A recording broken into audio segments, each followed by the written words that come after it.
All right, welcome back to The Edge. WordPress knows they have a site speed issue. Knowledge panels are there for podcasters. That's pretty cool. And rollin'. Keep your mobile search rolling. Yeah? I bet nobody actually knows.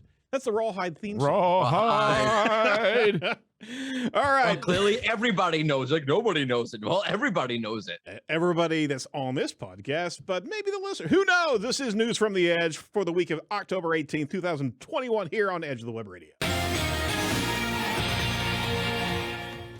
From the Edge of the Web studios, here's what we're looking at this week. You deep voice guy. We got to have a little bit of balance here as soon as I do something like that. And they all jump in. Should I get him to do the lyrics to Rawhide as the intro? I think Ooh, that'd be good. Paul should absolutely do it. Absolutely. Paul Dixon's our Wait. deep voice guy. Deep voice guy's got a name? He does. Paul? He does. This whole time? Yeah, his whole. What's his?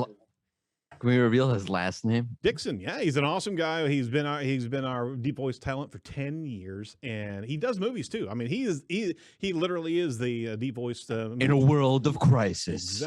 Exactly. Nice. In a world where mobile search now scrolls forever. And ever. One man. We're probably going to have him do that. This is Edge of the Web. I'm your host, Erin Sparks, owner of Site Strategics. Every week, we bring you amazing guests to chat with and talk about digital marketing topics. Each week, we're covering the SEO changes in our digital ecosystem and digital marketing news, separate from our weekly interview podcast. So we're trying to get as much information to you even more quickly. So be sure to check out everything over at edgeofthewebradio.com, all the recent shows and much more. Edgeofthewebradio.com. This is the Site Strategics Digital Marketing News Desk. Site Strategics is our title sponsor for the show. Joining me to get his take. Oh my gosh, I'm overclamped. Rhode Island. Neither a road nor an island. Discuss. It's Mordy Oberstein, head of communications over at SEMrush. How you doing, sir? Quite good. You're very orange today. SEMrush. No, there you go. So they thought we actually had a meeting, like a sync meeting. Everybody's happy, but not on purpose wearing, a SEMrush swag. Yeah. Except for me. Yeah. But I thought I counted because I'm wearing bright orange today. Got it. So is that SEMrush orange? Yeah. Is that the actual palette? No, this is. What's the RGB value of the SEMrush? I mean, for me, it was always like New York Knicks or New York Mets orange until SEMrush. Now it's SEMrush orange. I see. Staying true to your colors, right? I'm a Yankees fan, so no, but yeah. He's naming all these things I don't understand, Jacob. Well, can I have a question for you? Yeah. I have a question for you. Yeah. When you say this is the Site Strategic Digital Marketing News Desk. Yes, sir. Are you referring to the actual desk? Like you named your desk? This is. And this desk could be yours if you wanted to be the title sponsor of Edge of the Web.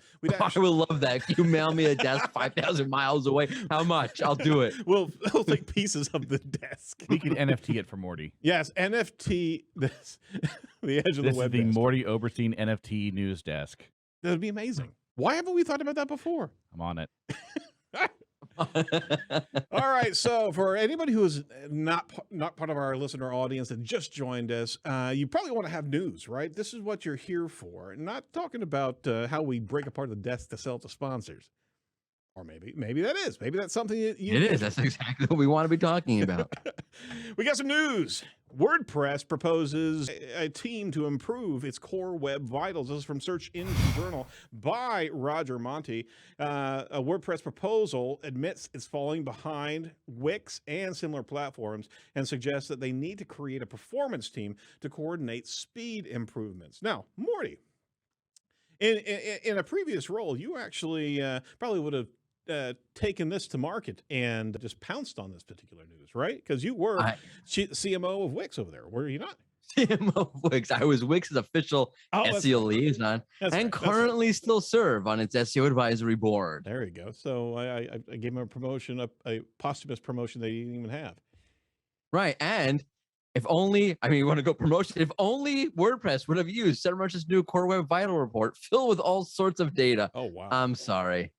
He's like a NASCAR. I mean, he's like, I will sell it. Marketers got to market, right? This was like Can I tell you? I just want to say to all you people out there Yep. who are jumping on me and Wix and performance and blah, blah, blah, in your face. Oh, wow. Okay. Pull it In down your a notch. face. My gosh. We're gone a week. And all Or of a I sudden- told you so. Or why didn't you believe me when I said Wix is freaking serious about doing this? Not just Wix, by the way. Yep. The closed CMSs in general. Let's not show favoritism, nepotism. Mm-hmm. Right. Shopify also. Yep. And Squarespace. They're getting their, shiza together. They are. So there was an announcement, a proposal that actually got submitted by the WordPress core developer, and he was actually blunt in his assessment that WordPress was falling behind compared with other platforms, e.g. Wix, Shopify, Squarespace. WordPress is falling behind. Other platforms are, on average, faster and becoming increasingly faster than WordPress websites. Now, hold on a second, because let me unpack this. There's a lot to a WordPress website. The inherent kind of snap-on tool mindset of all the different plugins, all the different themes that you can put into place there. Is it fair to actually look at WordPress with, well, I guess the question is, how are they being tested? Are there equivalent builds, basically, for all these different platforms? Are we just talking the core delivery system of WordPress? This is Crux. This is Crux data. Yeah. But so they're just taking whatever. This is the issue. If you have an SEO taking a WordPress website, right, most likely they'll be able to get it very, very fast. Now, there is a problem in that a lot of these plugins are crap that you're using. Right, exactly. And they've got all their different JavaScript, all their different CSS loads. I mean, and it weighs down the entire DOM rendering. Right. So that's one problem. I'm talking about the actual plugins that are going to give you a core web vital speed boost are just gotcha. A lot of the time it's just bucking the system and delaying things from loading. Oh yeah. Hey, we got a show coming up about that. Who would do that? Who in the world? I was just at a dev podcast talking about this when they were all complaining that a lot of the plugins are you're not actually doing anything. No, you're just delaying. You're just delaying things, trying to fool the bots. And you're only hurting because you're actually just hurting your users by not improving things. You're absolutely right. Actually, we have a show coming up, Victor Zitormisky, as we discuss that particular effort of delay and all the different plugins. Some are much better than others. So you want to tune in this week, because we actually have that podcast rolling out. He unpacks an incredible amount of information. I just try to keep up on that one. I wanna listen to that. Actually. Oh, it's meaty. It's meaty. And he doesn't pull any punches, man. It's pretty wild. That's great. So you're right. These plugins can actually give you a false sense of, yeah, we're speedy, because it's literally loading most of the resources after the initial light speed report. And you're dealing with now a whole other level of black hat optimization that's out there, with an asterisk. It's not truly benevolent, but it is kind of, shady. It's a bit shady. And you should be realizing that the user experience is the user experience, and you can't just go by a scorecard. You got to be able to minify, drop resources that you don't need, drop CSS, consolidate CSS. All these different files need to be managed together. And the nature of WordPress is that it really can't do that, because they are all separate plugins. They have to play in their own backyard, so to speak. Right. Right. I think that's really the point, is that I think WordPress is sort of realizing that model has a lot of flaws. Yeah. I mean, outside of the developer world or the SEO world, when you're dealing with just people creating websites, that model is completely flawed. I know as SEOs, we don't want to hear that. We don't want to talk about that. But to your average user, it's a real pain in the butt. Yep. It is. And there's a technical term for it. So WordPress is putting together, at least there was a suggestion or a recommendation for a performance team, right? So the proposal outlines why they feel a performance team is necessary. Statement references user experience, user expectations, SEO, and economic and ecological benefits. And the last part, according to Roger, is a reference to the little-known fact that websites are difficult to render, that are difficult to render, are said to be expensive, quote unquote. That means that devices need to expend more resources to build web pages that are complex and have multiple resources necessary for rendering the web page. So it's expensive not only on the server side, but it's expensive on the user side of those resources processing. Problem. Right. Yeah. there's that. That's really it's the problem with this whole model for them. And I think you sort of see this as the web is sort of opening up to people in general. Right. Whereas, okay, I'm a company, I had to have a website, and I'm going to pay money for a developer or a designer for my website. But now the web has become a far more democratic place. We talked about this on this podcast, I think, multiple times. Yep. And you see that shift happening here with WordPress saying, okay, like we need to centralize the platform a little bit. This one point right here is kind of interesting, is that we're in the energy consumption discussion now, is that non-optimized sites, or slower sites are actually affecting battery life. The impact is not only to the battery, but also influences how much energy society needs to generate to keep on downloading inefficiently coded sites. Boy, that's tough to enumerate there, but I mean, this could very well be an ecological badge that you could have on your website if you actually. It's not only for user experience, but hey, you know what? We didn't waste that much of your battery's life downloading this mobile version. That's a good point. It's kind of interesting. Right. I mean, and that's the space that they're actually focused on. So keep out the badge. Yeah, let's go. Let's optimize everything. Come on, yeah. Right? Yeah. So it's interesting that all these different platforms have been focused on the Shopify with Kevin Endeg over there, has really been developing a key focus on speed. And Wix has been knocking it out of the park here. So it's great to be able to see this compared to maybe this time last year. I mean, the game's afoot, and you know, we have we have been talking about page speed and the entire site performance more than what Google has actually told us as a tiebreaker. There's more in it, and there's more as it relates to the consumer side of things. Consumers probably will want to be on faster sites because it's a big perception thing. Really I know it's people, your average person, one of the things that they're looking at is how fast the site loads. If I'm going to go choose a CMS, how fast is this going to load? Yeah, right. And whether or not they understand what that means, or the nuances of what all the very TBT versus, you know, LCP versus, you know, first contentful, it doesn't matter. But as a rule, they want their sites going to be fast. Which is also interesting that Google actually took the lightning bolt off of the mobile search URLs. Do you think they're going to be coming? That's going to be that was about a year ago or something like that, right?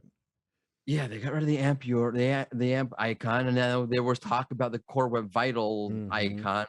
That I think was just a carrot and a stick kind of thing. Like, here, we'll give you, if you don't, more of, not in a positive sense, but if you don't do this, you're going to get slapped because your competitor will have the fast icon and you won't have it. But that never materialized, which kind of makes sense why you didn't. Maybe an ecological energy symbol should be in the midst. There is that there. How many downloads am I saving if I speed up the site? You know, go green, go fast green. All right, that's enough. You know what's also really, really cool? Let's go over to another article here from Barry Sports over at Search Engine Land. Check this out. Podcast knowledge panels go live in Google search. Many podcasters are noticing that searching for their podcast show name shows a new knowledge panel in Google search. Google seems to be rolling out podcast-based knowledge panels in Google search. When you search for your favorite podcast, you may see a knowledge panel show up in the search results. And they give a couple examples, but here's an example right here on our screen. Look at that. That's our podcast. That is a sexy knowledge panel right there, everybody. And on top of it, I was just searching it a couple minutes ago, and Amazon's also advertising on our name as well. How about that? Yeah, they are. What are they advertising? They're advertising their stream because we're on Amazon Music. Check that out. So they're actually literally squatting on our name, and now we're competing in the ad space because we've run a few. They'll just advertise on everything, won't they? They will. They truly will. Did you see? Oh, here's a sign. Did you see Shatner went up into space? Right? Did I see? Of course I saw that. Did you see the sign? He said, "Suck it, Picard." No. Yes. Did he really? He did. He had a card. "Suck it, Picard." He did. It was a beautiful thing. Did you see any of his yeah, it was amazing. His commentary was like ASMR. He's like, "Wow. Yeah. Wow, this space is so Oh, but when he landed, I mean, it's so thin up there and beautiful, and with that land that separates us and space, it's so thin. I didn't know. Oh, these terrible Shatner impressions. This is a great video of him ranking the impressions. Like, what's that guy doing? I don't get it. It's like Inception. But he is a Rocket Man. Did you ever see him do Rocket Man? Did I ever? That's the best part of the whole thing is that you went up there. I thought they should have been blasting that on the actual space shuttle. Absolutely. But his would have jumped out. I would have jumped out. Anyway, back to the podcast. So Knowledge Panel, let's just give a perspective here is that this shows and demonstrates more and more learning that Google is doing on entities, right? Hold on a second. Yes. You sons of guns. Oh. You're advertising above my podcast. SEO Ram podcast ad. Listen to the best SEO podcast, Edge of the Web. Oops. I didn't do that. That's so amazing, you bunch of trolls. All right. So anyway. I'll take it. Let me click on it. Oh, there damn you it. go. What's his IP? I got to map I got to filter his IP out. All right. Anyway. He listed it from Israel. What do you mean? Point being is that Google's getting more and more educated in entities understanding, and this was a likelihood. It was just great to be able to see it. Jason Bernard jumped out there. Matt Arts Anthro actually spotted this and referenced a number of podcasts, yours truly, as well as Marie Haynes and Yoast, Lauren Baker, and Mordy Oberstein, and gave some screenshots of all of those. And cool for all players out there. It's great to be able to see that our podcasts are being understood as entities and concepts and the subject matter here to win, right? So anyway. Point being, we love doing what we do over at Edge, as well as that we love doing what we do at Site Strategics. We are the title sponsor of Edge of the Web, and we're pioneers in the agile digital marketing methodologies. Our core specialties are technical SEO, including core web vitals, SEM, as well as social media, conversion rate optimization, and results-based optimization and marketing that actually works. So check it out over at sitestrategics.com, or just search for Agile Digital Marketing. You're going to find us at the top of the list. If you're interested in what we can do for you, just give us a shout over at 877-SEO for Web or 877-736-4932. Check out your other favorite podcasts and see what Google's doing. It's understanding more and more about the topic and the concepts around things and stuff. So, guess what? We are now in an infinite scroll on mobile search over at Search Engine Land by various sources as well. Google's mobile search results now offer infinite scroll, what Google is calling the continuous scroll. So as you scroll, Google will not show more results button whenever you reach the bottom of the page. Instead, Google will just load the next page of results automatically. Mordy from SEMrush, what do you think about the infinite scroll?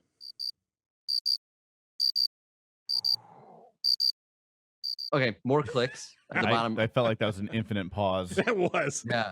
No, I know where to start. Okay, so obviously the question is, okay, will people continue to scroll down like they do on, say, Facebook or Twitter, right? I'll just keep scrolling, no big deal. Yep. I think the answer is yes. I don't expect it to be a enormous increase in impressions or clicks for those ranking further down. Although I would be interested on queries where it's very like a product. So you search for red coat. I want to wear a red coat. Okay. And you just scroll down and it's basically a bunch of websites that are selling red coats, and you'll have an image there of a red coat and all the red coats that they sell on that site. And you could just keep going forever. Like, it's one of those things where the results don't vary. And I'll just keep scrolling and see what I see there. Right. As opposed to a more, specific kind of query. Okay, this is a site that I need. I'll click on this site. That's not the site that I need. Or you're just buying a coat or a pair of jeans. Like, what's the difference where, Best Buy or whatever site. So just keep scrolling and seeing what's there. Right. Like, I don't like in that case, I wonder if the image will come more into play. I don't like the jeans they're showing in the image thumbnail here. I'll just keep going and going and going until I find the pair of jeans in the image thumbnail for this website that I like. So there, I wonder if you will get more clicks and impressions for deeper ranked URLs. Right. Again, I still can't imagine how much of an increase it's going to be, although I do think it'll be an increase. I know people have been talking about, oh, this is going to make rank tracking. How are they going to track rank? Now, you've been tracking position for the longest time anyway. You're not tracking, folks. You're not tracking pages. Oh, that was funny actually seeing that bubble up to the top. You're gonna look at page 1 anymore. Well, it's not really that. It never has been. All right. Well, since when do you track page 1? You're tracking position 7 or 700. Right. And that hasn't changed. No, it hasn't. So I'll double down on what you're talking about there. There is a psychological barrier that has been the 10 blue links, right? And part of that psychological barrier is I'm not seeing it on the first page. Maybe my query needed to be adjusted.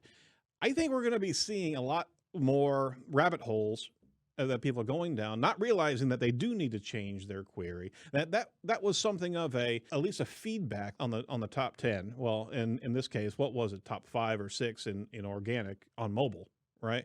Because it wasn't top 10 blue links. That would at least give a feedback going, okay, let me change directions here. But now it's just going to be a flood of individuals just deep diving in without that level of clarification or query improvements or refinement.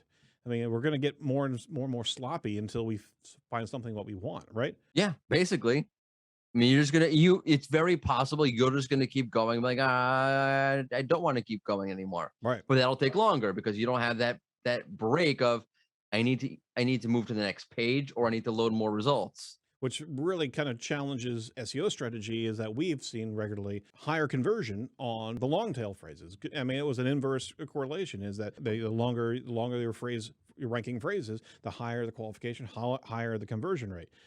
Now we're kind of in this feeding frenzy of fathead terms. They've just let the barrier loose, and we're not going to have that additional level of query enhancement. It may be percentages, right? It may be under 10%, whatever it is. There's still going to be this lack of feedback loop to be able to change and refine. And that's where SEO strategies really are. We want to be in that top ranking for that additional 3rd or 4th word modifier. We may not actually see those long tails to the degree we have right now. Sorry, got on a rant there. So, no, I agree. I think like where the user's looking for something specific, I don't think anything's going to really change. I do think you're right for those limited queries where, again, you're searching for cell phone cases. You're just going to keep scrolling through and not. I wonder if Google will insert more refinement on what would have been page 2 or page 3, whatever, however you want to.